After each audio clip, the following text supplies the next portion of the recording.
Welcome to Unholy Inquiry, where each tale leads you deeper into a labyrinth of mystery waiting to be uncovered. This time, join us as we delve into a twist even Poirot didn't expect: a Hercule Poirot investigation, a fan-crafted story that pays homage to the genius and sophistication of Agatha Christie's iconic detective, Hercule Poirot. We are thrilled to have you with us on this captivating journey. Share your thoughts, let us know where you're tuning in from, and if you spot any details we missed, your feedback is invaluable.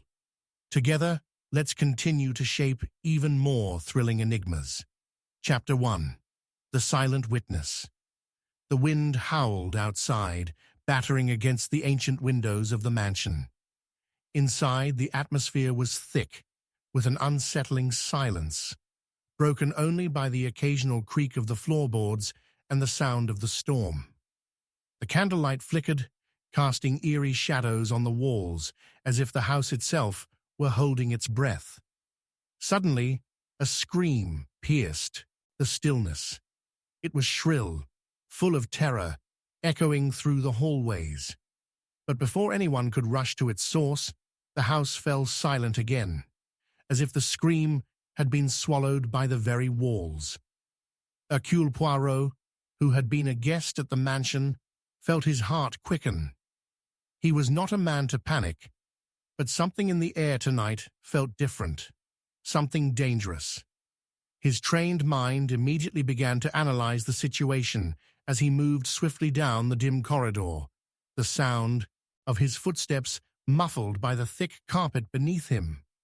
The storm outside roared louder, drowning out all other noise. He reached the door at the end of the hallway, his hand hovering above the handle, hesitating for only a moment. When the door creaked open, he was met with a sight that did not immediately make sense. A woman, Allegra Grant, lay sprawled on the floor.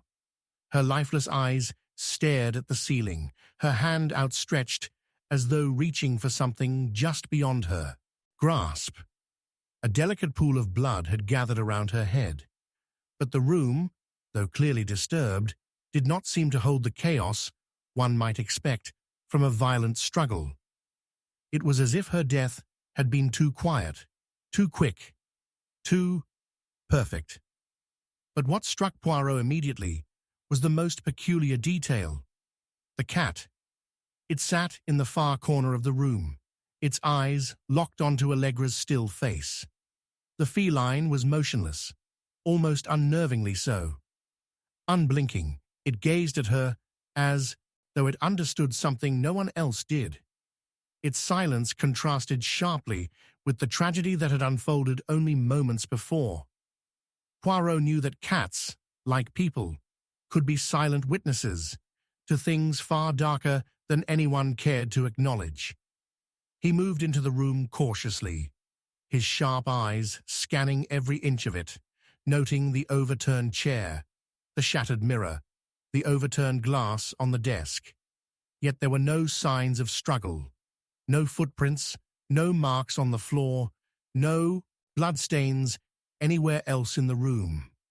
It was too neat, too calculated. He studied the scene in silence, feeling the weight of the mystery closing in on him. Too many questions, not enough answers, Poirot murmured softly to himself, examining the room with a piercing gaze. There was something off about this, something that didn't fit. The scream, the silence that followed, the lack of a weapon, the eerie stillness of the cat. It was as if everything had been designed to create a perfect illusion of innocence. But Poirot knew better than to be fooled by appearances. Every detail in this room had meaning. The question was, what was the meaning behind the silence? Chapter 2. A Clue in the Shadows. The silence that had settled in the mansion after Allegra Grant's death now felt suffocating. It pressed down on everyone present: her family, her friends, even the detectives who had gathered to piece together the mystery. The storm outside had turned violent, yet inside it was the uncertainty, the fear, that was truly tempestuous. Poirot stood in the room where Allegra had died, his piercing gaze scanning every inch, his mind working at lightning speed. The room felt wrong, unnatural, as if it had been staged. His eyes caught something, a small, almost imperceptible smear of red on the floor beneath a chair. It was hidden in the shadows, easily overlooked, but Poirot never overlooked anything. His mind clicked into place. The clue was there, waiting. He kneeled down, inspecting the small stain. It wasn't much, but it was enough. A clue that could change everything. A clue that suggested someone was lying. Someone close to the victim. Poirot's fingers brushed against the floor as he moved closer, following the faintest trail of blood that led out of the room. His sharp eyes darted to the window. The rain battered against it relentlessly. It was as though the weather itself mirrored the tension that built inside him. He was getting closer, but to whom? To what? Who had the courage to kill Allegra? And why? Poirot's mind churned. There were the obvious suspects, the family, the ones who stood to inherit everything from Allegra. There was Lord Aldridge, her stepfather, a man with a temperament as stormy as the night outside. He was known for his short temper and his ruthless ambition. Then there was Isabella, Allegra's older sister, who had always been in her shadow, desperate for attention, for the spotlight. But no, the truth didn't lie with them. Not yet. Poirot could feel it, a whisper in the back of his mind, that this was only the beginning of something far more twisted than anyone could have imagined. One clue, Poirot muttered to himself. One clue is all I need. His mind was already reconstructing the pieces, calculating possibilities, running through scenarios. But a sudden movement caught his attention. He turned sharply. Isabella stood at the door, her face pale, her eyes wide with fear. She had been watching him for some time, though he hadn't noticed. She was clutching something in her hand, a torn piece of paper, hurriedly, scribbled with something that looked like a name. But why did she have it? Was this the secret Allegra had been keeping? Was this the key? Poirot's eyes narrowed. Mademoiselle Isabella, he said, his voice calm but with an edge. Might I have a word with you? Isabella hesitated, her hand shaking as she extended the paper towards him. I found this in Allegra's things, she said, her voice trembling. But I don't know who it is. She kept it hidden. I thought it might be important. Poirot took the paper from her, his eyes scanning it. The name on the page was Victor Tremont, a name Poirot did not recognize. But the urgency in Isabella's voice, the way she had handed him the paper, told him this wasn't just a coincidence. Allegra had been hiding something, a secret that now could be the thread that unraveled everything. Victor Tremont, Poirot murmured, rolling the name over in his mind. An enigma, a shadow in the dark. The storm raged, louder outside, but Poirot was no longer concerned with the wind or rain. He turned back to Isabella, his gaze intense. Tell me, Mademoiselle Isabella, where did you find this? I found it in her desk, Isabella replied, her eyes shifting nervously. But she never mentioned him. Not once. Poirot considered her words, then looked back at the room. A shadow passed across his mind, a faint recollection, a nagging thought that refused to be ignored. Victor Tremont. The name carried weight, yet it was not something Poirot could place immediately. He needed to dig deeper. The clue in the shadows had just begun to reveal its true meaning, but there were still so many pieces left to discover. Poirot stood, his eyes scanning the room again. The blood stain on the floor, the paper with the name, Isabella's nervousness, the hidden depths of this family's secrets. He could feel it now. He was being drawn into a web of deception, and everyone had a role to play, some more innocent than others, but all of them hiding something.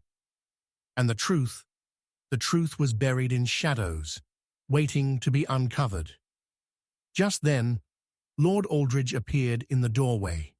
His presence was commanding, but Poirot could see through the bravado. The man was hiding something. It was in his stiff posture, his calculating eyes, the way he avoided eye contact. He was nervous. "Poirot," Lord Aldridge said, his voice gruff, "is it true? Is she really gone?" Poirot studied him for a long moment, then nodded, but his mind was elsewhere, turning over every possibility. "Yes," Poirot said, his voice low, measured, "but I fear the truth has only just begun to unfold." Lord Aldridge didn't reply. Instead, he took a step back into the shadows, leaving Poirot alone with his thoughts. As the door clicked shut, Poirot's mind raced. Every detail mattered. Every clue was a step closer to the truth. And Victor Tremont, that name, the clue in the shadows, was the key. But who was he? And why had Allegra kept him hidden? The storm outside grew louder, but Poirot had no intention of stopping until he found the answers. The shadows had whispered their secrets. It was now time to listen. Chapter 3. The Secret of the Locked Room. The house was suffocating. The storm outside had reached its peak, and the gusting winds rattled the windows with a vengeance. Inside, the tension was even more unbearable, thick with secrets and lies that swirled like the storm itself. Poirot stood in the hallway, his eyes locked on a door at the end of the corridor, a door that had not been opened since the night of Allegra Grant's death. A locked room, the perfect setting for a mystery. But what was behind that door, and why had it been locked so tightly? Poirot's sharp mind moved with precise calculations. He could feel it, the pulse of the house, the flicker of something not quite right. Allegra's death had been no accident. Someone wanted this mystery to remain unsolved. The locked room was the key, and there was only one person who could open it, the master key. Poirot approached the door with slow, deliberate steps. He wasn't alone. Lord Aldridge stood nearby, his face pale, his lips pressed tight. There was a nervous energy about him, one that hadn't been there when he'd first entered the room. "Poirot, you cannot. We must leave this alone," Lord Aldridge said, his voice shaking slightly. Poirot's eyes narrowed. His calm demeanor never wavered, even in the face of Lord Aldridge's clear unease. "But, monsieur, the truth lies behind that door. Are you so afraid of what we may find?" Lord Aldridge didn't answer. Immediately, his eyes darted to the locked door and then back to Poirot. His fingers twitched nervously at his side. Poirot's voice remained steady. "I will ask again. Are you afraid?" Lord Aldridge's face reddened, and for a brief moment, Poirot saw something deeper in his eyes. Fear, guilt, perhaps both. He took a step back, his hand brushing against his coat pocket, where a set of keys was visible. The master key. Poirot's mind clicked into place. Lord Aldridge had been involved more than he let on. This key was the final link in a chain of carefully hidden clues. The locked room wasn't just a symbol, it was a barrier. But now, with the truth on the verge of being exposed, Aldrich was starting to crack. "I will open it," Poirot said firmly, reaching for the key. As he twisted it in the lock, a loud click echoed through the silence. The door creaked open, revealing a small, dimly lit room. Inside, there was nothing remarkable at first glance. Only old furniture covered with dust, a few paintings hanging crookedly on the walls. Yet there was something unsettling about the space, something off. Poirot's eyes moved over the room, his gaze fixed on the desk in the corner. It was neat, too neat, considering the chaos of the house, as if someone had carefully arranged it, intentionally hiding something. Poirot moved toward the desk, his fingers brushing against the surface. There, beneath the top drawer, was a small metal box. With precision, Poirot opened it. Inside was a collection of photographs, old and faded, but unmistakably revealing. A woman standing next to a man. A young woman, Allegra Grant, and the man from the mysterious name on the note, Victor Tremont. A sudden realization struck Poirot like a bolt of lightning. The connection between Allegra and Victor was more than just a casual acquaintance. There was a relationship here, a dangerous one.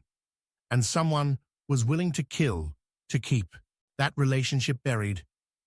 But the photographs were only the beginning.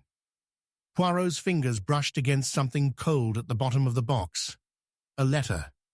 He unfolded it slowly, his eyes scanning the contents. The letter was addressed to Allegra, but the language was cryptic, unsettling. "The truth will set you free, but it will also destroy you. Victor Tremont knows too much." The words sent a chill down Poirot's spine.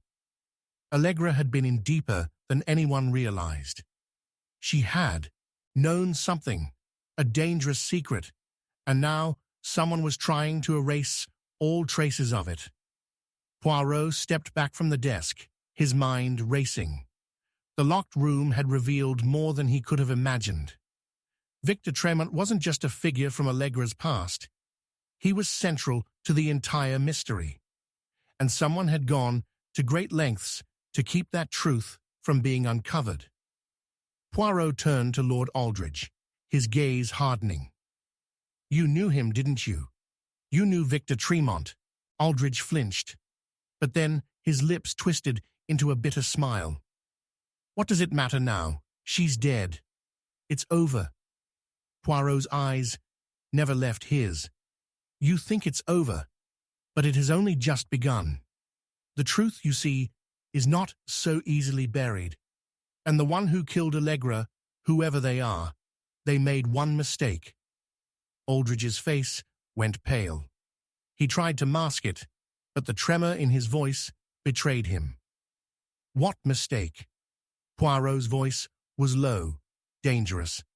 "They underestimated me." Before Aldrich could respond, a new figure entered the room. Isabella, Allegra's sister, her face drawn with worry, her eyes darting between Poirot and Aldrich. She stepped forward hesitantly, glancing at the photographs in Poirot's hand. "What is this?" she asked, her voice trembling. Poirot's mind raced. Isabella's appearance was no coincidence.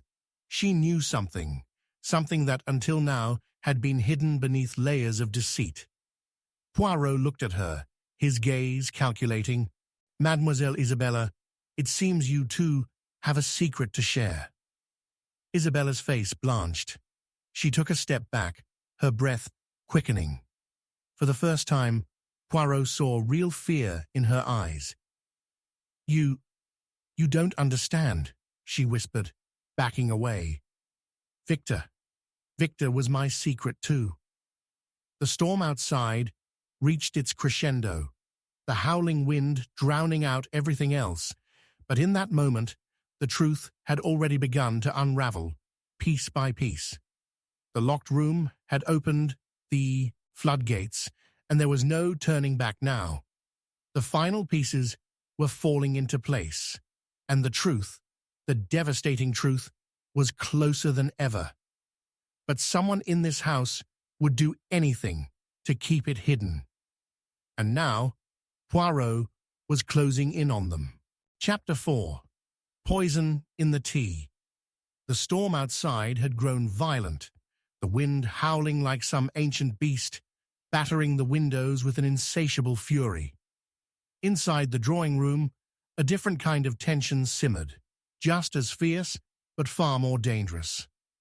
Poirot stood by the fireplace, his sharp eyes scanning the faces of the gathered suspects.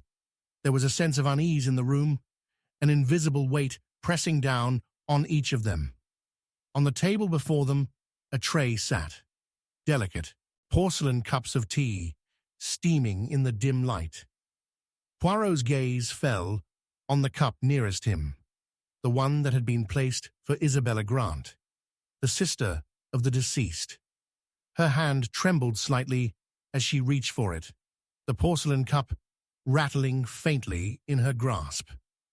The subtle, almost imperceptible movement caught Poirot's attention. It was a mere flicker, but it was enough to make the detective's mind race. "Go ahead, Mademoiselle Isabella," Poirot said softly, his voice calm, but heavy with meaning. "Enjoy your tea." She froze, her eyes wide. The room seemed to hold its breath. "I don't feel like it, monsieur," Isabella murmured, looking at the cup with sudden suspicion. Her voice faltered, but there was something deeper in her gaze. She was afraid. Poirot could see it. He could feel it. Fear. But why? "I assure you, mademoiselle, there is no reason to worry," Poirot said. "We have already found the poison. It will not affect you. But perhaps you might have noticed that I haven't touched my own cup." Poirot's eyes narrowed as he looked directly at Lord Aldridge, who had been silent for the past few minutes, staring into his own cup. Aldridge's demeanor had changed since the storm began. He was nervous, sweating, shifting uncomfortably in his seat. Lord Aldridge cleared his throat. I'm not thirsty. I've already had my share. No need for more." His voice was tight, a little too tight. His fingers twitched against the armrest. Poirot moved closer, his steps measured and deliberate. He reached for the cup that had been placed before Lord Aldridge. "You are certain, monsieur? It is a lovely blend, specially prepared." A cold silence filled the room as Poirot lifted the cup, his eyes meeting Lord Aldridge's for a brief, telling moment. The faintest tremor in Aldridge's eyes, something Poirot didn't miss. Poirot swirled the tea slightly in the cup, allowing the steam to rise. Then, as if nothing were amiss, he took a small sip. "Delicious," Poirot said softly, his eyes never leaving Aldridge's face. Isabella gasped, looking at Poirot, horrified. You drank from it?" Poirot nodded slowly. "Indeed, mademoiselle, but I am not concerned." He paused, his gaze shifting from Isabella to Aldridge and then to the others in the room. "You see, the poison was in her tea."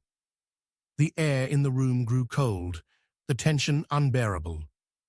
Isabella looked between Poirot and Aldridge, her hand trembling as she placed the cup back on the table. "No, it can't be," she whispered, her voice barely audible. "Not in my tea." Poirot's mind was already connecting the dots, his instincts guiding him through the haze of confusion.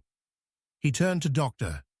Raymond, the family doctor who had been present during Allegra's death. The doctor had been oddly quiet, his face drawn and pale, his hands fidgeting nervously. "Doctor Raymond," Poirot said, his voice smooth and measured. "You've been unusually quiet, haven't you?" The doctor stiffened, his face flushing red. "What do you mean?" he asked, his voice laced with feigned calm. Poirot stepped forward, his eyes never leaving the doctor's face. Mademoiselle Allegra's death. Poison tea. You didn't find the poison in time. Why? Poirot's voice was sharp now, accusing. You were the one who made the diagnosis, were you not? Or was it an oversight, doctor? A dangerous, fatal oversight. The doctor's jaw tightened. He opened his mouth, but no words came out.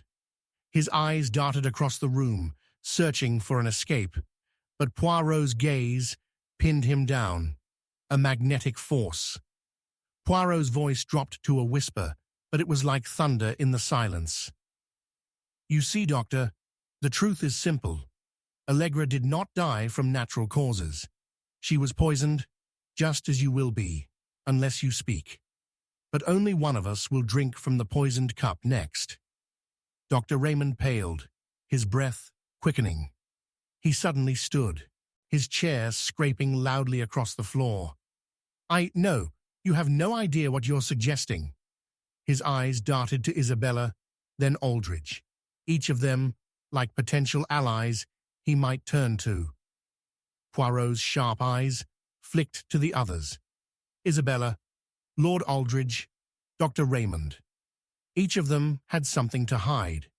They all seemed guilty in some way, yet Poirot couldn't shake the feeling that someone else was behind the entire plot.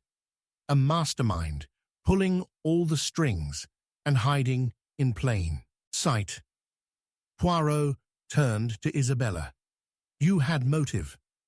Desperation, always in your sister's shadow, wishing for the inheritance. He saw her stiffen. But you didn't drink the tea. Why? She flinched, but before she could respond, Poirot's eyes flicked back to Aldridge. And you, monsieur, perhaps you had more than one reason. Financial troubles. A secret lover, perhaps? Someone who could take Allegra's place? Lord Aldridge swallowed hard, but his lips quivered. Enough. This is madness.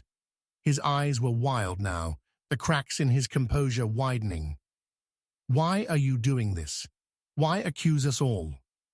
Poirot's eyes turned cold, his voice steady, as if he had already solved the puzzle. Because, monsieur, someone has been playing a very dangerous game. Poirot paused, letting the words sink in. And the one who killed Allegra is now trying to kill you all. A silence fell, thick and suffocating. Isabella's eyes were wide with terror, and Aldridge, though defiant, could not mask the fear creeping into his voice. But Poirot knew one thing. The game wasn't over. Not yet. The last piece of the puzzle was still missing. The real killer. But Poirot was closing in, piece by piece.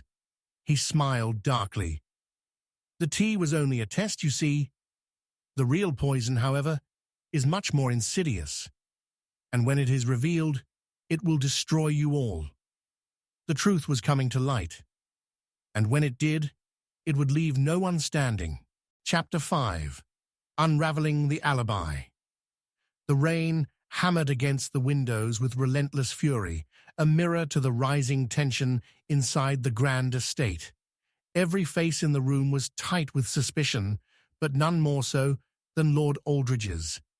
The air was thick with the smell of burning logs in the fireplace, but it was the unspoken lies that truly heated the room. Poirot stood near the window, his sharp eyes scanning the stormy landscape outside, his mind working tirelessly. There was something unsettling about this evening, something more than just the murder of Allegra Grant. Someone was hiding the truth, but who? He turned back toward the gathered suspects. Isabella Grant, the victim's sister, stood rigidly by the door, her hands clasped tightly in front of her, avoiding eye contact with anyone in the room. Dr. Raymond, the family doctor, paced restlessly beside her, his eyes darting nervously toward Lord Aldridge. And there was Aldridge himself, sweat beading on his forehead, his jaw clenched. His outward composure was cracking, just a thin veneer hiding his panic. Poirot studied them all, his gaze lingering on Lord Aldridge, who had provided a rock-solid alibi since the moment the investigation began. He claimed to have been in the study, alone, reading over some papers, all evening. But Poirot knew better. Alibis were never as clear as they seemed, especially when a well-trained mind like Poirot's was involved. Poirot's voice broke the silence, calm but forceful. "Monsieur Aldridge, you claim to have been alone in the study all night, yes?" Lord Aldridge stiffened. "Yes, alone. I already told you that, Poirot." "Indeed," Poirot replied, "but is it true?" He stepped closer, his eyes narrowing slightly. "Tell me, monsieur, was there any moment when you left the study, perhaps to take a walk in the garden, to clear your mind?" Aldridge's face flushed, his mouth tightened. "I told you, no. I stayed in the study all evening, alone. I have nothing more to say." Poirot took a slow, deliberate step forward, his gaze locking with Aldridge's. "But that is where your alibi begins to unravel, mon ami." The room fell still. Isabella's breath caught, and Dr. Raymond's restless pacing stopped. Poirot moved toward the fireplace, reaching for the poker and poking the fire gently.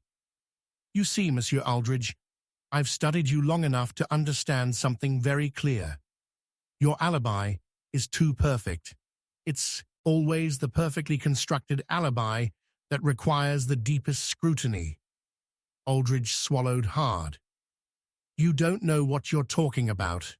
What's the point of dragging this out?" Poirot interrupted, his voice sharp. "You did leave the study, monsieur. But you didn't walk in the garden. No, no. You went somewhere far more dangerous. And it is in that moment that you made your fatal mistake." The room held its breath. Poirot smiled ever so slightly. "Let us go back to the tea, shall we? I noticed something unusual in the reports. It wasn't the poison in the tea that puzzled me. It was the timing. The delivery of the tea was crucial, and you, monsieur, were the one to deliver it." Aldridge's eyes flickered, just for a moment. Then he quickly masked it with a forced cough. "I don't know what you're talking about. I never—" Poirot's voice grew softer, but it was no less menacing. "You see, monsieur, I have been thinking about the time of death. The coroner's report was clear. Allegra died shortly before midnight. But the tea, the one that was poisoned, was poured long before then." Aldridge's breathing grew heavier, but Poirot continued, almost as if talking to himself. "Your alibi is well constructed, yes, but not perfect. You had to get from the study to the room where Allegra drank her tea. And I can see it now. I can see the exact moment when you tried to cover your tracks." Poirot turned suddenly, staring directly at Aldridge. "It was the servant, wasn't it? You convinced him to go to the kitchen, and then you took the opportunity to poison the tea yourself. Just enough time to cover your tracks before anyone could catch you." Aldridge's jaw clenched tighter. I don't know what you're accusing me of." Poirot's voice was low, piercing. "You thought you could get away with it, didn't you? The perfect alibi, the perfect timing, but all of it was carefully constructed deception. You made sure you'd be alone when Allegra died. You made sure she had just enough time to drink the tea, and then you waited." The weight of Poirot's words hung heavy in the air. Lord Aldridge's hands were shaking now. His composure was cracking, his alibi collapsing before his eyes. The storm outside raged louder, almost as if nature itself were reacting to the tension building inside the room. Then, a voice broke the silence. Isabella spoke, her voice trembling but firm. "Father, you killed her, didn't you?" Her words cut through the air like a knife. Lord Aldridge's face twisted with rage.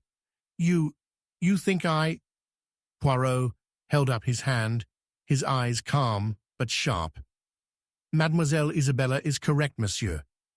You killed your own stepdaughter, but not because of some misguided hatred. No. This was about money, wasn't it? Your debts, your financial ruin. Allegra's inheritance would have saved you. And when she threatened to cut you off, you had no choice but to act." Aldridge's face drained of color. His shoulders slumped. He opened his mouth to protest, but no words came out. The weight of his guilt had finally caught up with him. Poirot's voice softened, almost regretfully. "You had everything, monsieur. A family, a life, but you were willing to sacrifice it all for greed, for power." The room fell into complete silence.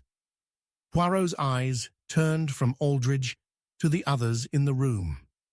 Isabella, standing like a statue, her face a mixture of disbelief and sorrow. Dr. Raymond, his expression unreadable, yet the faintest glint of guilt hidden behind his eyes. Poirot's mind raced, the last pieces of the puzzle finally snapping into place. Dr. Raymond, his role was more than just a bystander. He knew what had happened, and yet he had never said a word. The good doctor had been complicit in keeping Aldridge's alibi intact. Poirot took a step back. "The game is over, Monsieur Aldridge. The truth has come to light. But there is more. The question remains, who helped you? Who else shared your plan?" The storm outside raged on, but inside it was as if the world had stopped. Aldridge collapsed into the chair, his hands trembling, his face pale. I had no choice. I thought—" Poirot's voice was the final blow. "You had no choice, monsieur. Then why did you make the worst choice of all? Your greed led you to betray everyone. And now you will pay the price." The last piece of the puzzle had fallen into place, and Poirot knew there was no way out for Lord Aldridge. The truth had finally unraveled, and with it, the mask of innocence was torn away forever. As the camera slowly zoomed in on Aldridge's broken face, the storm outside howled louder, as if nature itself had delivered its final judgment. Chapter 6. A Murderer's Misstep. The thunder cracked, shaking the walls of the manor. The wind howled like a wild animal, rattling the windows and whipping the trees into a frenzy. Yet, within the walls of the grand estate, it was the eerie stillness that was most unsettling. The calm before the storm, or perhaps the storm was inside. Poirot stood at the top of the stairs, his sharp eyes scanning the faces of those below him. Lord Aldridge, pale and sweating, shifting nervously on his feet. Isabella, her eyes darting back and forth, her posture tight as a coiled spring. Dr. Raymond, his once confident demeanor now fractured, guilt creeping up his neck. Poirot knew the truth was close, too close, and someone would make a mistake. Poirot's voice cut through the heavy silence like a blade. "Murder is a delicate art, you see," he said, his eyes locking with Lord Aldridge's. "One must be precise, careful, but sometimes, monsieur, even the most skilled of murderers make a misstep." Lord Aldridge's eyes flashed with panic. What are you accusing me of, Poirot? I've already told you everything. I had nothing to do with this." Poirot stepped forward slowly, each footfall deliberate, his every movement precise. Yes, you have told me everything. But there is one thing you forgot to mention. A small detail. One that might just unravel your entire story." Lord Aldridge stiffened, and Isabella's hand trembled beside her. Dr. Raymond avoided Poirot's gaze entirely, his eyes fixed on the floor. "Tell me, Monsieur Aldridge," Poirot continued, "when you killed Mademoiselle Allegra, how did you dispose of the poison?" His voice was like ice, calm and unyielding. "Tell me, where did you hide it?" The room froze. Lord Aldridge's face drained of color, his lips parting slightly as if the air had been sucked out of his lungs. He opened his mouth to speak, but no sound came out. Poirot waited, his expression unreadable. He knew the truth. The others didn't. Yet, a bead of sweat formed on Lord Aldridge's forehead. He opened his mouth again, then shut it quickly. I don't know what you're talking about." Poirot's voice remained low, precise. "Ah, but you do know, monsieur. You see, there is a small detail you overlooked. When you poisoned Mademoiselle Allegra's tea, you forgot one thing: the smell. Poison leaves a scent, a very distinct scent, one that lingers long after it is consumed. You thought you had disposed of the evidence, but the smell was still there." The tension in the room thickened. Lord Aldridge's gaze flickered to Dr. Raymond, then to Isabella, and back to Poirot. I don't—" Poirot stepped closer, his eyes sharp and calculating. "You, monsieur, made a critical error. After you poisoned the tea, you placed it back on the tray. But the scent didn't vanish. You attempted to mask it with perfume, didn't you? The perfume in the study, left untouched until now." Lord Aldridge's face twisted with frustration. "I didn't do it. I didn't." But Poirot had already turned, his sharp gaze now fixed on Dr. Raymond. The doctor's composure was cracking. He was too nervous now, his hands trembling slightly as he wrung them together. Poirot's eyes narrowed. "Dr. Raymond, you were very close to Allegra in her final hours, weren't you?" Poirot said, his voice dripping with insinuation. "You watched her die, but you failed to mention something important in your report. There was another scent in the room, wasn't there? A scent that didn't belong." Dr. Raymond's eyes widened in fear, his breath shallow. He stammered, I don't know what you're talking about. I never said anything about—" Poirot held up a hand, silencing him. "It was the perfume, wasn't it, Doctor? Raymond? The same one that was found in the study. The one you used to cover up the evidence." Poirot's gaze sharpened. "You tried to cover the smell of the poison with the very thing that gave you away." Dr. Raymond's face twisted with rage, but it was too late. The truth was out. His misstep was exposed. "You were complicit, Doctor," Poirot said quietly. "You helped Lord Aldridge dispose of the poison, knowing full well what would happen. But you never counted on one thing." Poirot stepped back, letting the silence fill the room like a growing storm. "You underestimated me." Isabella's eyes flickered between Poirot and the two men. Her voice was barely a whisper. "You're telling me that Dr. Raymond helped Lord Aldridge?" Poirot nodded, his face grim. "Yes. Dr. Raymond was not just a witness. He was an accomplice, driven by his own motivations, perhaps even by something darker than mere financial gain. But Lord Aldridge—" Poirot's gaze turned cold as it settled on the Lord. He had everything to lose. His entire fortune depended on Allegra's death. Lord Aldridge opened his mouth to protest, but no words came out. His eyes, wild with fear, darted back and forth. Poirot's voice grew colder still. "But, monsieur, there is one thing you failed to consider in your arrogance. The truth always finds its way to the surface, no matter how deep you bury it." The room seemed to shrink. Isabella's breathing had become shallow, her hands trembling at her sides. Dr. Raymond looked as if he wanted to bolt, but he remained rooted to the spot, his face pale. Poirot looked at each of them in turn, his expression icy. The problem with murderers, you see, is that they are so sure of their alibis, so certain that no one will ever uncover their lies. But they make mistakes, and those mistakes are what expose them. A long, tense silence followed, broken only by the soft hiss of the storm outside. Poirot's eyes, sharp as ever, never left the trio. He knew they had nowhere left to hide. Lord Aldridge's shoulders slumped. "You don't understand," he said, his voice cracking. "I had no choice. I needed it.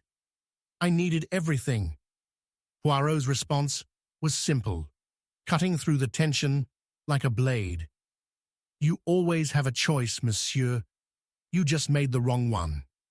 The storm outside raged louder, but within the walls of the manor, the storm had finally subsided. The truth had been exposed, and with it, the carefully crafted facade of innocence had been shattered. Poirot's gaze remained steady as he spoke the final words. "And now, you will answer for your missteps." The room was still. The game was over. Chapter 7. The Vanishing Note. The storm outside raged on, its fury louder now, as if the heavens themselves were in turmoil. Inside the manor, however, the storm was not the greatest threat. The air was thick, almost suffocating, as a heavy silence settled over the room. Poirot stood by the window, staring out at the dark, swirling clouds. His thoughts raced. Too many pieces to connect, too many secrets to uncover. But there was something else now, something that didn't belong. A faint rustling interrupted the quiet, a small sound, almost imperceptible. Poirot turned, his eyes narrowing, as he focused on the desk in the center of the room. The note. It had been there moments ago, just before the others arrived.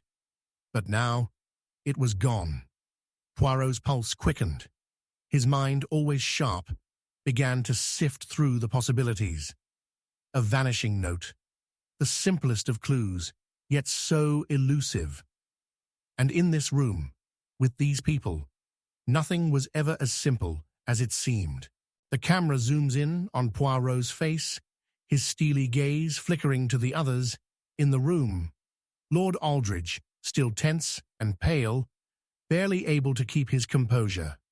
Isabella standing in the corner, her arms crossed tightly over her chest, her eyes fixed nervously on the floor, and Dr. Raymond, who had been trying and failing to appear calm, the beads of sweat on his forehead betraying him.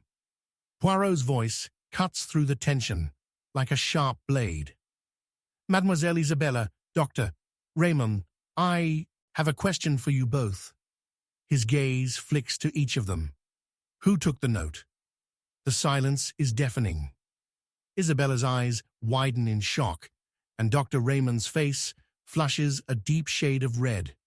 But neither of them speaks. The tension in the room is palpable. Poirot steps forward, his eyes scanning the room, his every move measured. "You see," he continues, his voice low, almost a whisper, "the note that has vanished was not an ordinary note. It held the key to everything, everything we've been searching for. But now, it is gone, and someone in this room knows where it went." The camera cuts to a close-up of Isabella's face, her jaw clenched, her eyes darting toward the desk, as if she's afraid to look directly at Poirot. Then, a quick cut to Dr. Raymond, whose hands are trembling, fingers twitching at his sides. Poirot's mind works quickly.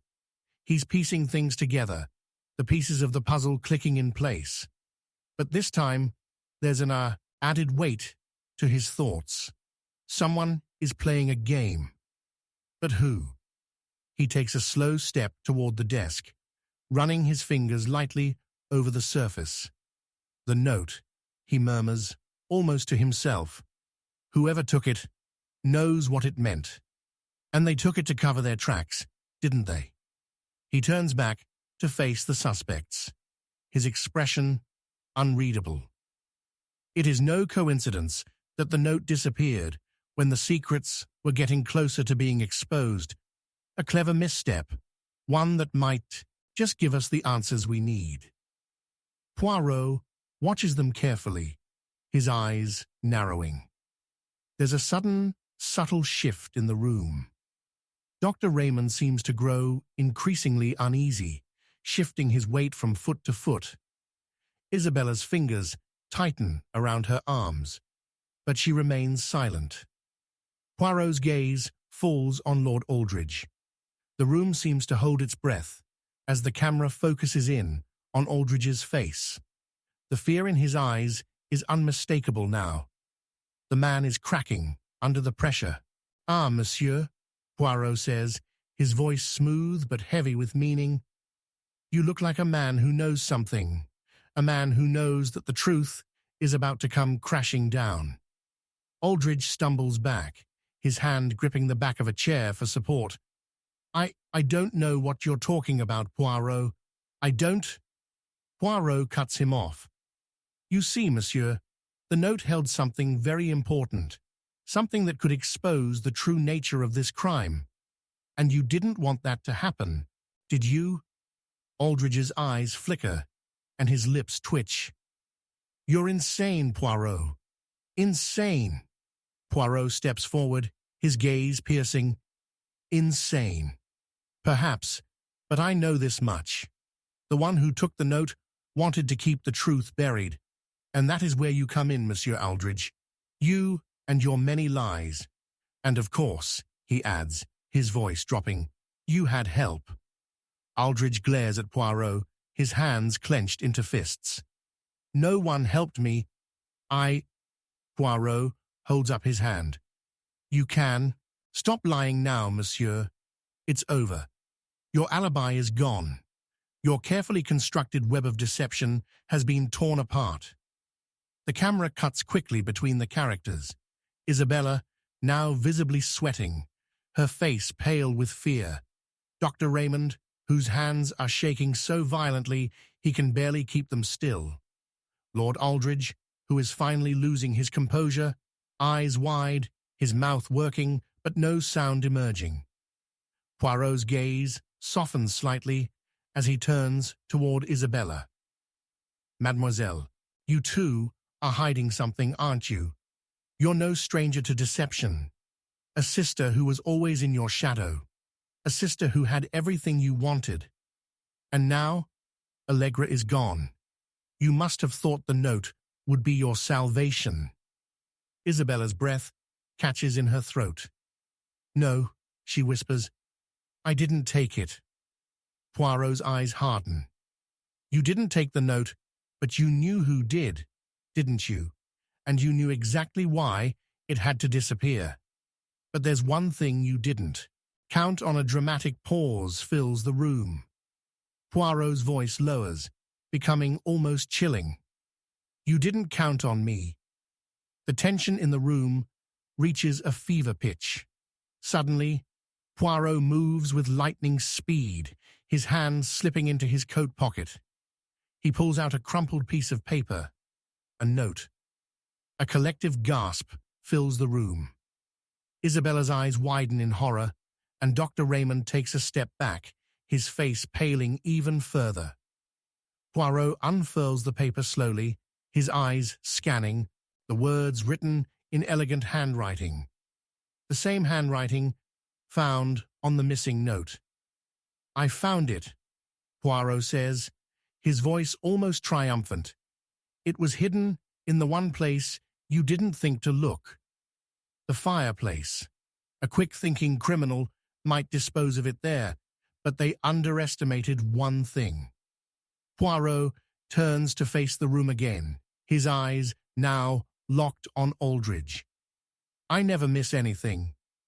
The final reveal is like a punch to the gut. The truth is right in front of them, and the ones who thought they had gotten away with it have not.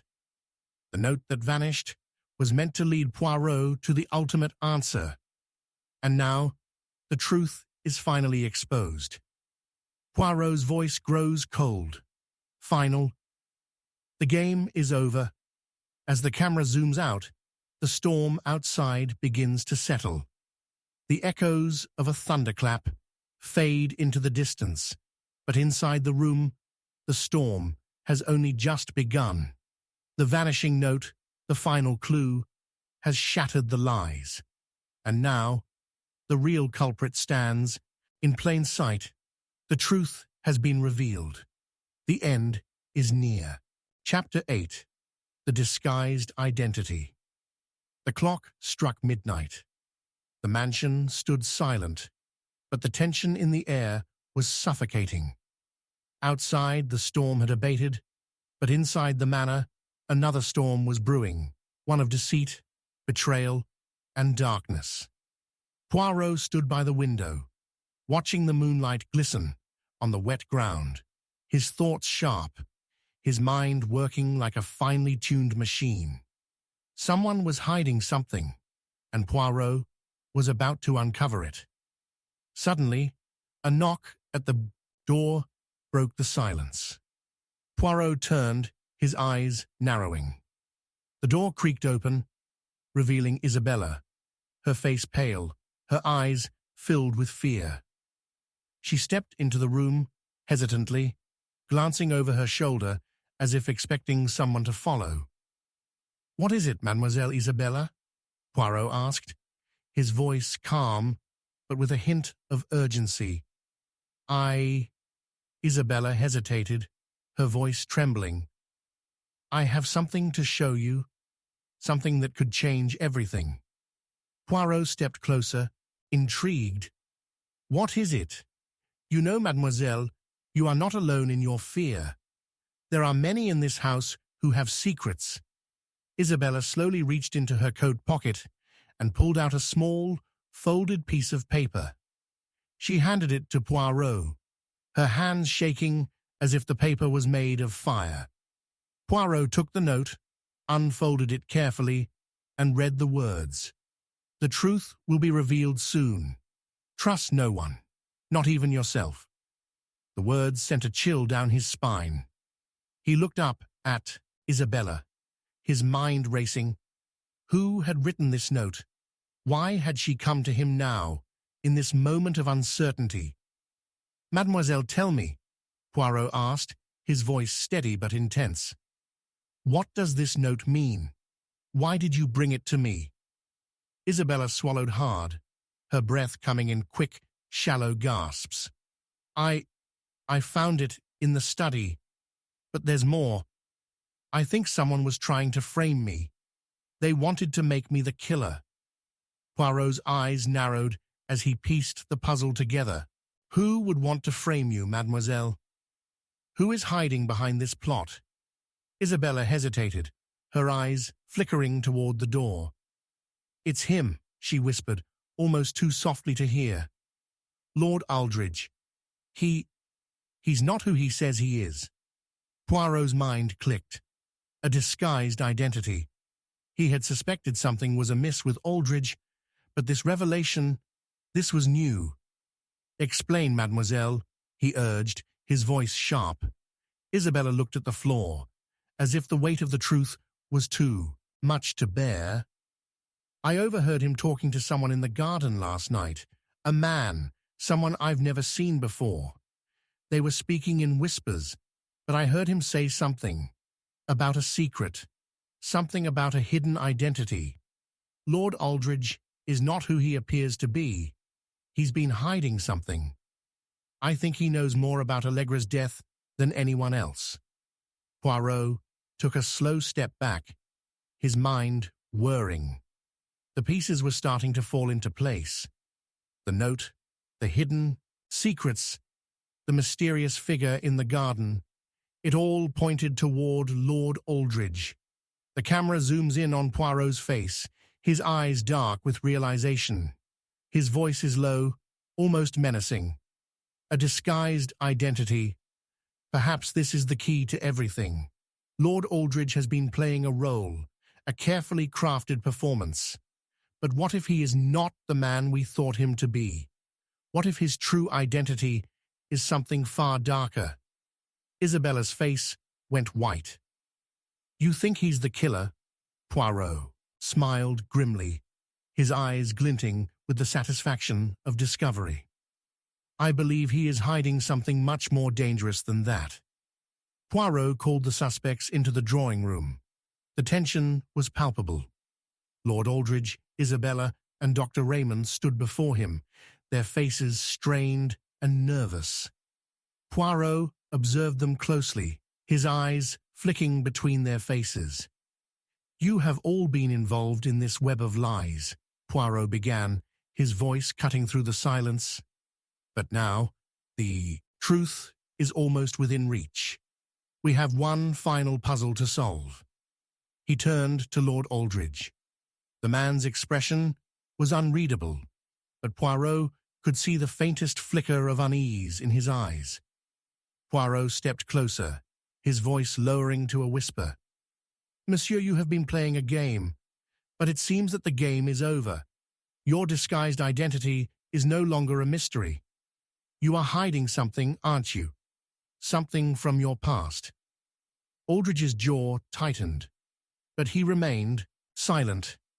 His posture stiffened, his eyes shifting nervously. Poirot continued. The question is, who are you really? Who is the man behind the mask you've worn so carefully for so long? The room fell still. Lord Aldridge opened his mouth to speak, but no words came out.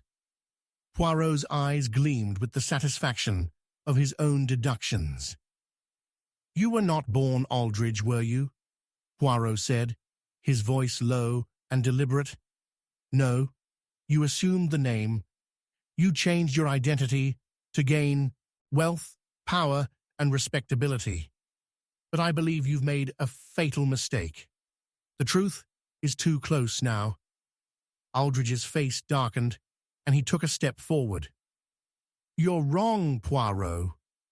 I've done nothing wrong. Poirot's eyes were unwavering. It is too late to hide, monsieur.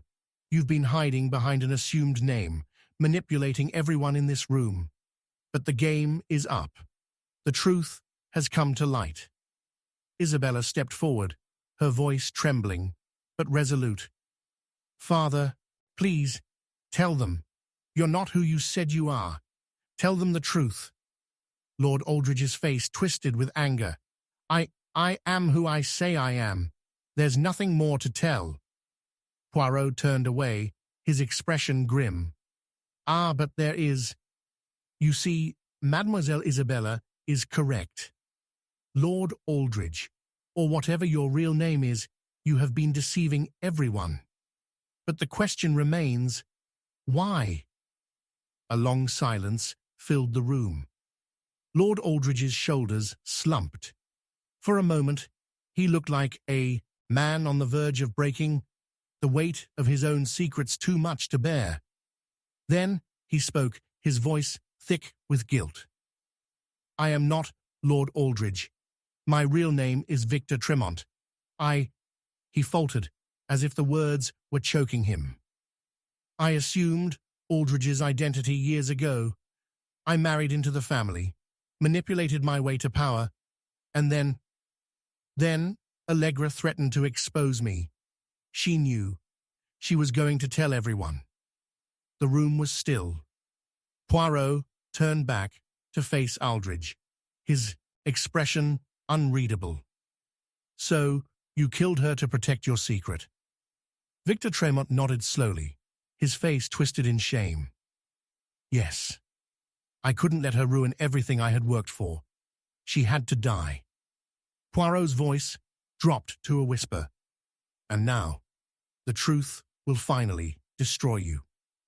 As Victor Tremont crumbled, the camera zooms out, the room darkening as the storm outside quiets. The final piece of the puzzle had fallen into place. The man who had been hiding in plain sight, who had woven an elaborate lie to protect his life, was now exposed, and with him, the last of the secrets had been unraveled. Poirot's eyes glinted, cold and calculating as he spoke his final words.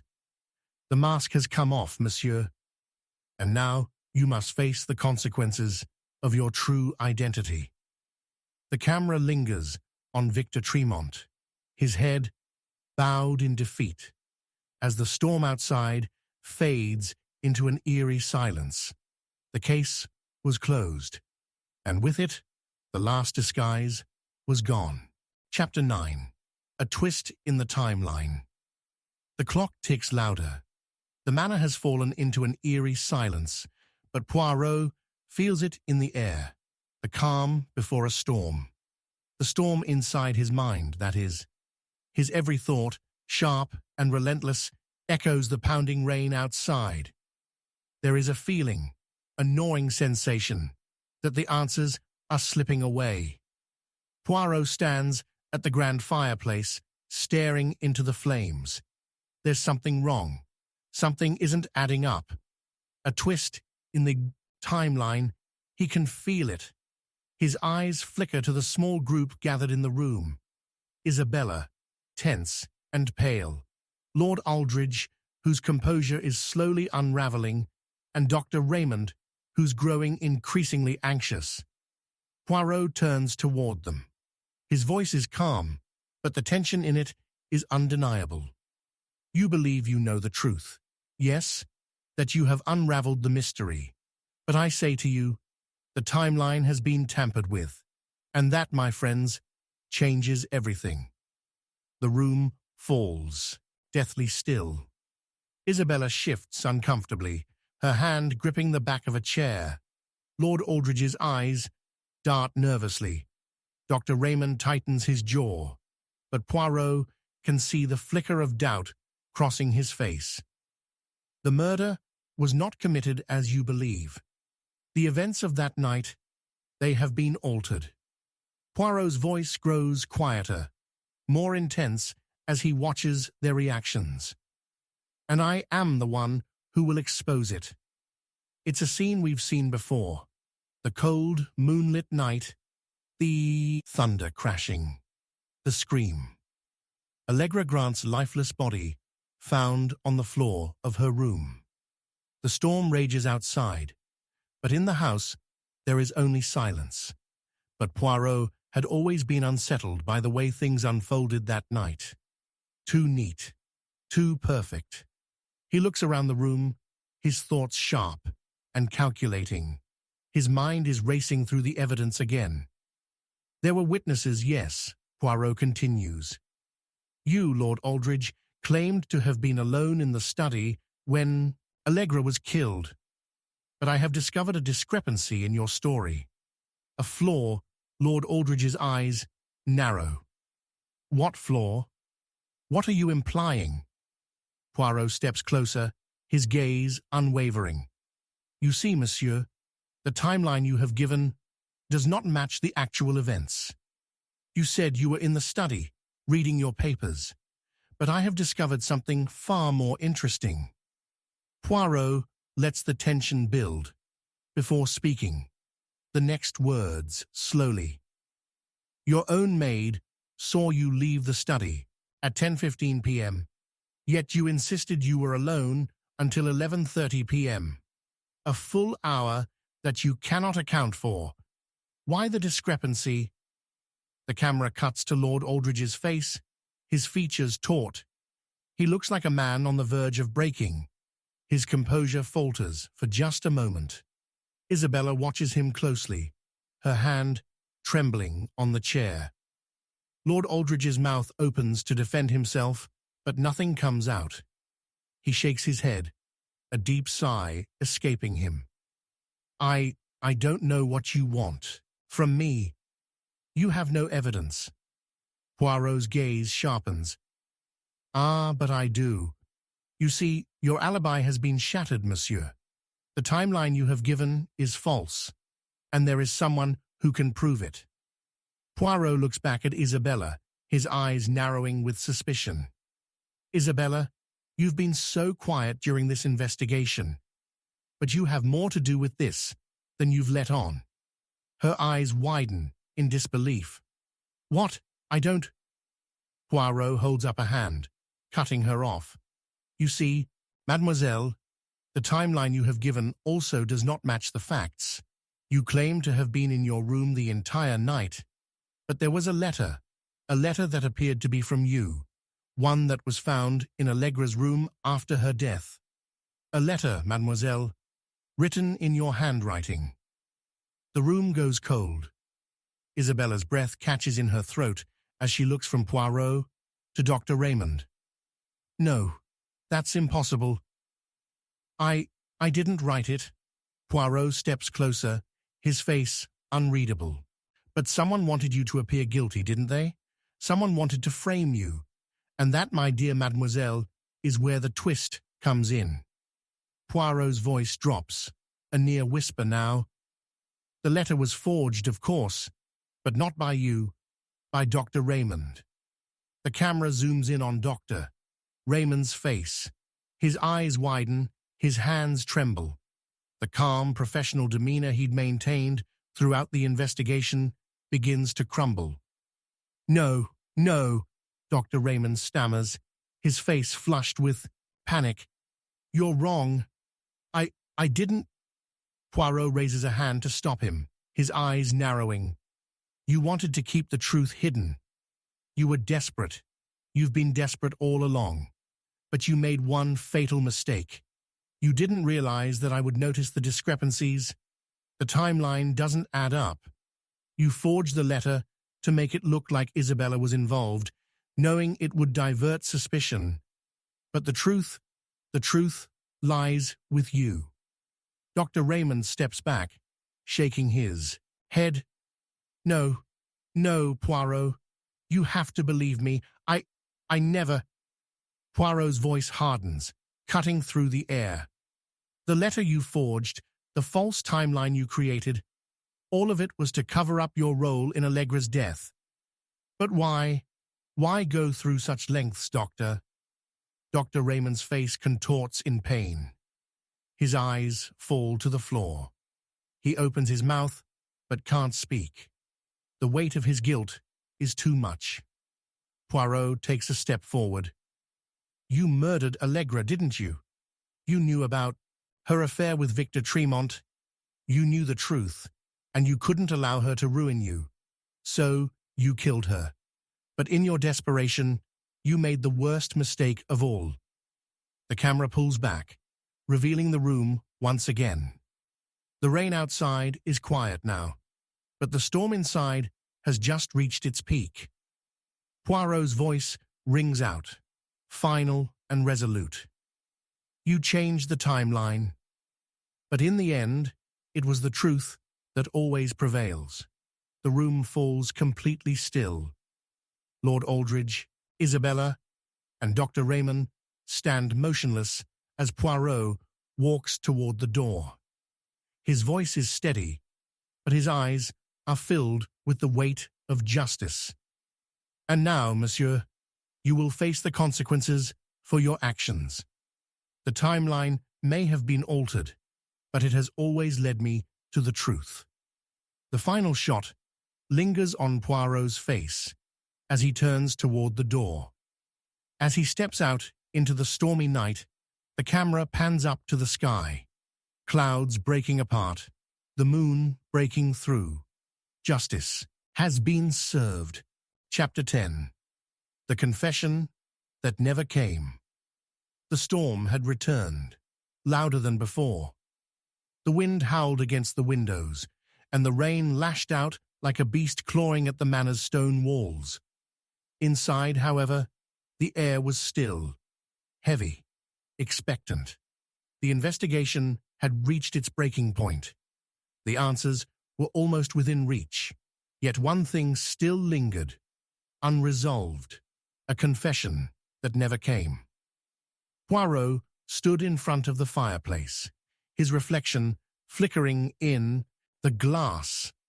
The quiet crackle of the fire was the only sound, its warmth not reaching the chill in the room.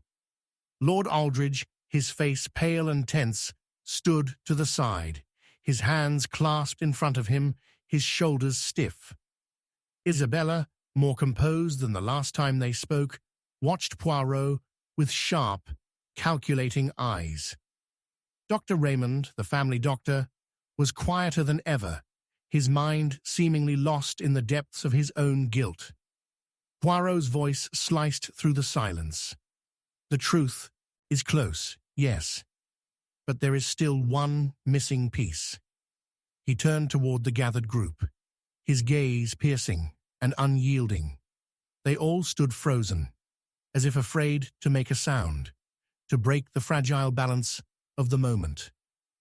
Each of you has played a part in this story, a story of betrayal, greed, and death. But there is one thing none of you can escape: the truth. A long pause hung in the air, thick with tension. Lord Aldridge's eyes flickered nervously to the floor, and Isabella's hand tightened on the back of the chair, but no one spoke. Dr. Raymond shifted uncomfortably in his place. Poirot stepped forward slowly, his movements measured and deliberate. The truth, mes amis, has been right under our noses from the very beginning. But what has been missing? The one thing we need to understand everything: the confession. At this, a tremor passed through Lord Aldridge's face. Isabella's lips parted, but she remained silent. Poirot looked at them, waiting. He could feel their discomfort, their reluctance, and yet he knew, deep down, that one of them was on the verge of unraveling. The room was suffocating, the silence almost unbearable, as if the very walls themselves were closing in. Poirot's thoughts raced. He had pieced together the motives, the lies, the deception, but one truth remained unsaid. Who was the killer? They had all been hiding behind masks of innocence, but somewhere among them, the truth had been buried. The confession, the final piece that would complete this puzzle, was the key. He turned to Dr. Raymond, his eyes narrowing slightly. "It is you, isn't it? You knew all along. You saw something that no one else did. You were the one closest to Allegra. Her secrets. They were in your hands. You couldn't have been oblivious to them. You were not just a witness. You were an accomplice." Dr. Raymond's face paled, but his lips remained sealed. His eyes darted toward Lord Aldridge as though seeking refuge in the man's silence. Aldridge shifted uncomfortably, but remained still. Poirot saw through their facade. Their guilt was evident, even without the confession. But why had none of them come forward? Poirot turned back toward Isabella, his expression softening, but his words cutting like a blade. "And you, Mademoiselle Isabella, you've been the unwilling pawn, haven't you? Caught between your love for your sister and the terrible truth you refused to face. You knew something was wrong. You saw the cracks in Lord Aldridge's carefully constructed story. But you, like the rest, feared what would happen if the truth came to light." Isabella's eyes watered, but she bit her lip and said nothing.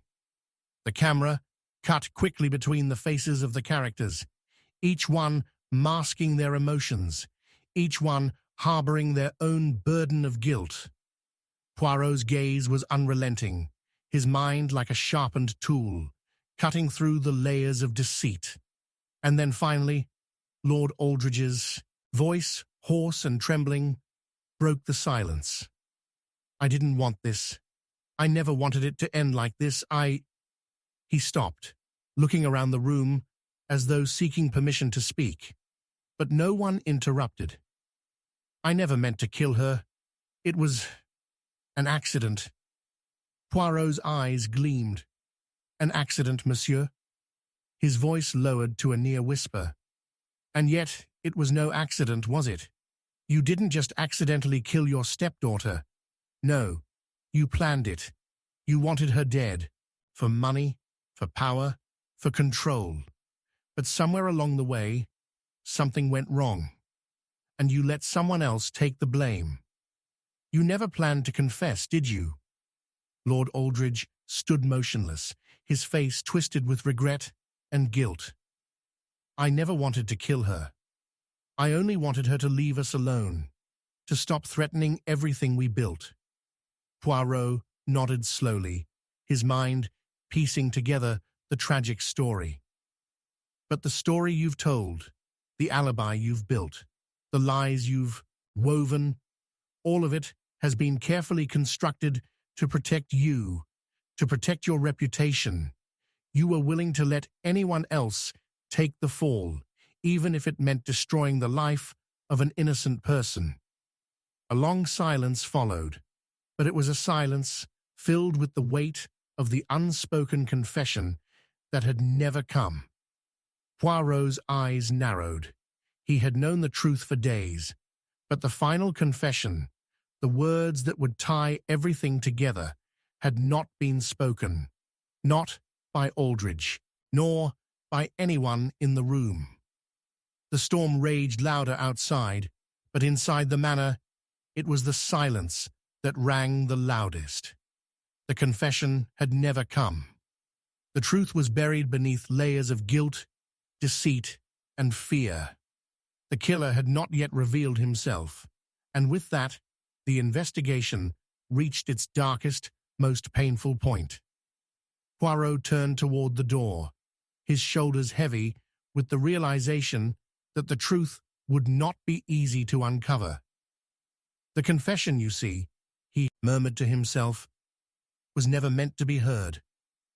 It will remain hidden, but I know, deep in my soul, who did it. And when the time comes, the confession will be forced out into the light. With that, Poirot walked out of the room, leaving behind the shadows of a mystery that had only just begun to consume them all. Chapter 11. A fatal betrayal. The wind howled through the manor like a living thing, its breath cold and sharp. Inside, a stillness hung thick in the air, a quiet that suffocated the heart. Poirot stood in the center of the grand parlor, his eyes scanning the room, calculating, pondering, waiting. His mind was a razor-sharp tool, always on edge, always seeking the slightest fracture in the puzzle that had begun to reveal its terrible secrets. The betrayal was now clear, but the cost of it was more than anyone could have imagined. A single step echoed on the marble floor behind him. Poirot turned just as Lord Aldridge entered, his face drawn and pale. His movements were slow, deliberate, as if the weight of the world were pressing down on his shoulders. Yet, despite the heavy air, there was something almost defiant in the way he carried himself, as if he had already prepared himself for the inevitable. Poirot's eyes locked onto Lord Aldridge, unblinking. You knew, didn't you? You knew it was coming. Lord Aldridge's lips curled into a tight smile, but there was no humor in it. You finally figured it out, haven't you, Poirot? I thought I could hold out longer, but I see it now. There's no escaping the truth. The words hung in the air like a death sentence. Betrayal. The word echoed through the silence, an accusation that felt like the final nail in a coffin that had been sealed shut for far too long. Poirot nodded slowly, the pieces falling into place with the finality of a thunderclap. You thought you could bury it all. Bury her, Allegra, but even in death, she still haunts you, doesn't she? You can't escape her. Not now. Not ever. Lord Aldridge's expression flickered, and Poirot saw the briefest flash of something. Guilt, remorse, but it vanished quickly, replaced by the cold facade of the man who had spent too long hiding behind a mask. His voice, when it came, was low, strained. It was never supposed to happen this way, but you don't understand. She was the obstacle.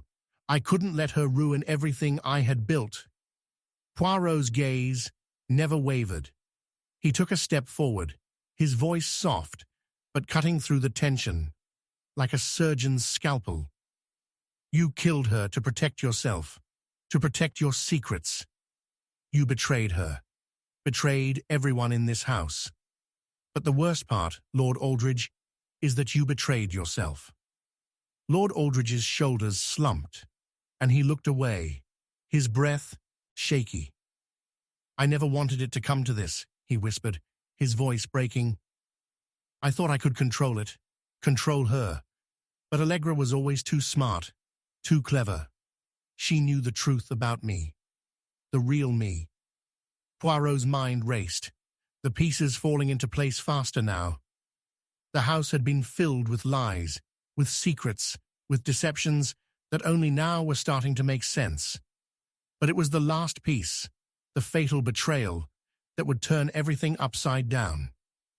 You betrayed more than just Allegra, Poirot said, his voice lowering. You betrayed the very people who trusted you. Isabella, Dr. Raymond, everyone in this house, every single one of them. Lord Aldridge's hand tightened into a fist, his knuckles whitening. They didn't matter. Not to me. I had everything at stake, money, power, security. But I had to destroy the one thing that could ruin it all. Allegra had to go.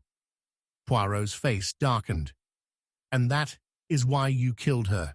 Not just for the inheritance. Not just for power. No, monsieur. You killed her because she was the one who knew.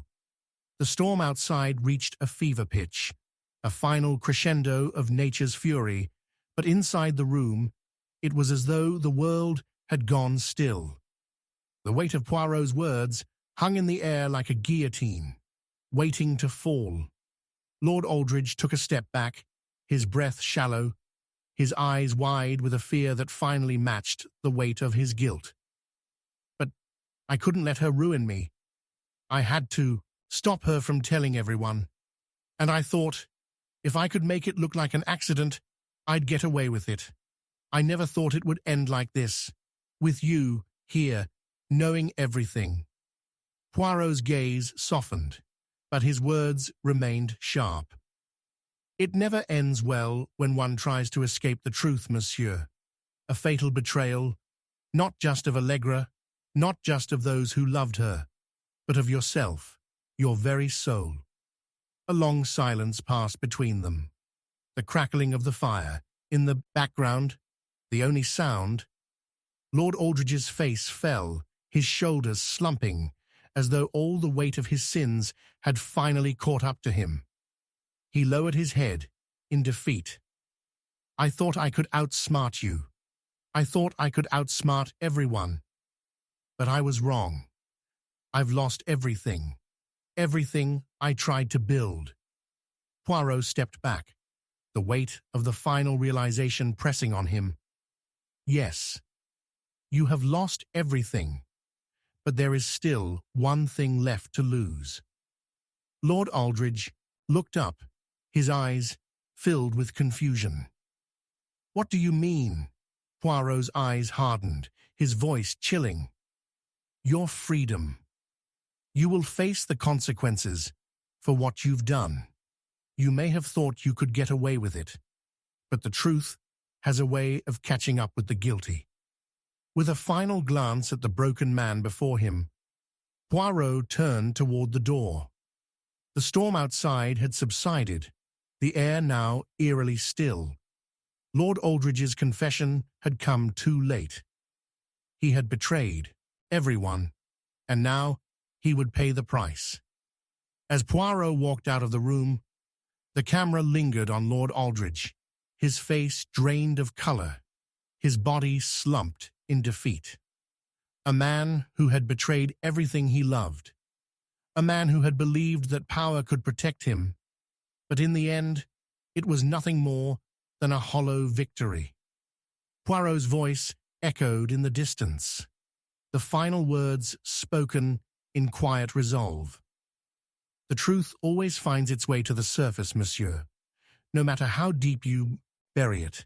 And now, the consequences will follow. The camera fades to black, leaving behind the silent figure of Lord Aldridge, alone in the wreckage of his own making. Chapter 12. The Final Deception. The wind howled through the manor, the storm outside relentless and wild, as if the very heavens themselves were in turmoil. Inside, a thick tension filled the air, heavy with anticipation. Poirot stood by the fireplace, his gaze unwavering, lost in thought as the flames flickered in front of him. The final pieces of the puzzle were almost within his reach, but there was one last thing, the final deception, waiting to be uncovered. Lord Aldridge, Isabella, and Dr. Raymond were all gathered in the room, their faces a mixture of dread, confusion, and denial. The investigation had led them here, to this final moment where everything would be revealed. Poirot's sharp eyes scanned the room, taking in every minute detail, every subtle movement. The truth was about to come out, but the ultimate revelation, the final betrayal, was something none of them could have prepared for. Poirot turned to face Lord Aldridge, who stood stiffly in the corner, his eyes darting nervously around the room. "Monsieur Aldridge," Poirot said calmly, his voice cutting through the stillness, "you are not the man you have claimed to be. Your alibi, your actions, your motives, it has all been a facade. But the most dangerous part of your deception is that you thought you could control it." Aldridge flinched, his lips tight, his composure slipping. "What are you talking about, Poirot? I didn't—" Poirot raised a hand to silence him. "The one thing you never considered, monsieur, was the betrayal that would ultimately bring you down. You thought you could outwit everyone, hide behind your lies, but there is one thing you forgot to account for, the truth." Lord Aldridge's breath caught in his throat, his face paling. The storm outside grew louder, but the room was suffocating in its silence. Poirot's gaze shifted to Isabella, whose face had turned ashen. "Mademoiselle, you have been an unwitting player in this game, but you, too, are complicit. You saw the cracks in Lord Aldridge's story, didn't you? You knew more than you let on. You knew he was hiding something, the real motive behind the murder, but you remained silent." Isabella's mouth went dry, and she swallowed hard. I didn't want any of this. I just wanted to protect my family." Poirot's voice softened, but his words were sharp. "But you chose silence. You let the truth fester, and in doing so, you became part of the deception." Her eyes filled with tears, and she lowered her gaze to the floor. Dr. Raymond, standing nearby, fidgeted, his usual calm demeanor cracking under the weight of Poirot's scrutiny. Poirot's eyes turned to the doctor. "And you, Monsieur Raymond, the one who believed he could hide behind his medical expertise. You were no mere witness. No, you were an active participant. You knew the truth about Lord Aldridge's involvement in Allegra's death, but you chose to remain silent, complicit in the cover-up. You thought you could shield yourself from the consequences." Dr. Raymond's face twisted in guilt, and his hands trembled. "I didn't mean for any of this to happen. I only wanted to protect the family, to keep them safe from the scandal." Poirot's expression hardened. "And in trying to protect them, you destroyed everything. The silence you maintained was not out of loyalty, but out of fear. You feared the truth, and so you helped bury it." The room was heavy with tension, the storm outside pounding louder against the walls. Poirot's voice grew colder. "But there is one final piece to the puzzle. the final deception. He paused, allowing the words to sink in. The person who orchestrated everything, the one who thought they could control it all, was not Lord Aldridge, nor Dr. Raymond, nor even Mademoiselle Isabella. It was someone else entirely. The room held its breath. Lord Aldridge's eyes flickered with confusion, and Isabella's face twisted in disbelief. Dr. Raymond's mouth went dry as he looked between them. Poirot's gaze locked onto Isabella. "It was you, mademoiselle. You were the one who pushed Lord Aldridge over the edge. You used his insecurities, his fear of losing everything, and you manipulated him. You convinced him that Allegra had to die. You thought you could control him, and in doing so, you set this entire tragedy into motion." Isabella recoiled, her face crumbling, as the weight of the accusations sank. "No, Poirot, that's not true. I couldn't." Poirot's voice remained steady, but his words cut deep. "You knew about the affair, didn't you? You knew about Victor Tremont. You knew that if Allegra was to expose the truth, Lord Aldridge's carefully crafted life would be ruined. So you, mademoiselle, made sure that she would never speak again." Tears filled Isabella's eyes as her hands trembled. "No, Poirot, I didn't kill her. I never meant for this to happen." Poirot's eyes softened ever so slightly, but his words were unyielding. "You didn't kill her directly, mademoiselle, but you were the catalyst. Your betrayal of Allegra, your silence, your manipulation of Lord Aldridge's fears. That was the final deception that led to her death." The room fell silent once more, the weight of Poirot's revelation hanging in the air like a suffocating fog. Isabella collapsed into a chair, her face buried in her hands. Lord Aldridge stood motionless, his face twisted, in shame, unable to speak. Dr. Raymond's face was a mixture of guilt and disbelief, as though he had just realized the full extent of his own involvement. Poirot stood in the center of the room, his eyes sweeping over the broken figures before him. The storm outside had subsided, but the stillness inside was unbearable. "The truth always comes out," Poirot murmured, "and the final deception, the one that no one saw coming, has now been revealed. Each of you, in your own way, betrayed Allegra, and now you will face the consequences of those betrayals." As Poirot turned to leave the room, the camera lingered on the broken faces of Lord Aldridge, Isabella, and Dr. Raymond. The storm outside had passed, but the storm within the manor would remain long after the truth had been revealed.